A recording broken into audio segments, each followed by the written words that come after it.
spent months reporting on just how tough it's been to get an appointment for the vaccine. Simply put, there's just not enough supply right now to meet the demand. But some people are so desperate, they're actually buying the vaccine on the black market. Joining us tonight is Chad Anderson. He is the senior security researcher for Domain Tools. Chad, thanks so much for joining us. Thanks for the time tonight. Yeah, absolutely. So, Chad, listen, I'm going to begin with a question you may not even have the answer to right now, but I feel like I have to ask you anyway. Do we know if the vaccine that is being sold on the black market right now, is that a real vaccine? Do we know if it's been tested to see if it's real? So it is not a real vaccine, I would guess. No one has been able to get one of these sellers to actually send them anything.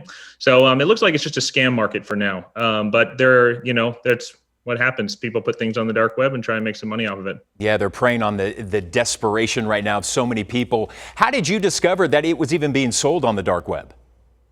Yeah, in the regular course of our research at Domain Tools, we'll go ahead and monitor the dark web and go through various markets that are on there. The market that this was on is known as a little bit of a scam market, but sometimes things are legitimate through there. So it was just surprising.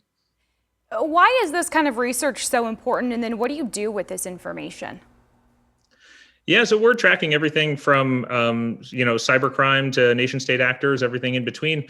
So all of this kind of just gives us that huge view of the internet, which is what we do at Domain Tools. We're a threat intelligence company. So it's all looking at, anything that's going on that's bad.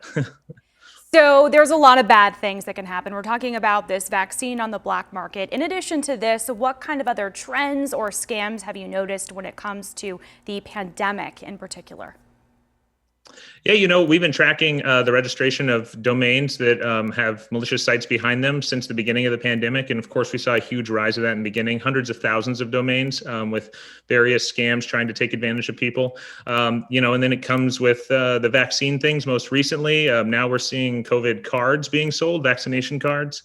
So there's just a lot out there. Anyone will take advantage of any situation, especially something in the public mind share that's this huge, right? Yeah, and you know what, Chad, I think we even saw that with the N95 masks. So many of those fake N95 masks are now also being sold out there on the black market. We did a compare and contrast to a real one versus a fake one, and to the naked eye, you can never tell. I want to take this moment. Is there any advice that you can give our viewers? Because when you think about it, so much stuff is sold online. Houses, medicines, groceries, so much stuff is bought online. Even people can buy medicine online, and clearly now there's the scam of the vaccine. What's the advice you can give people about the dangers of kind of digging into the dark web and perhaps buying something from the dark web? Well, I would say first, don't buy anything on the dark web. That would be, of course, the main thing I would say. But when it comes to, purchasing anything online, it's always about doing your due diligence. Make sure the site's legitimate. Make sure that they're using a payment provider like PayPal or Square, or one of the other big ones, right? That's going to be legitimate. So your credit card information just isn't getting siphoned off.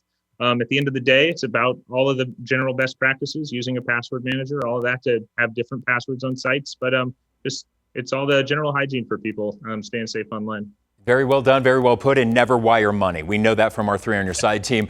Chad Anderson, senior security researcher for Domain Tools. Chad, thanks for the time tonight. Yeah, thanks for having me.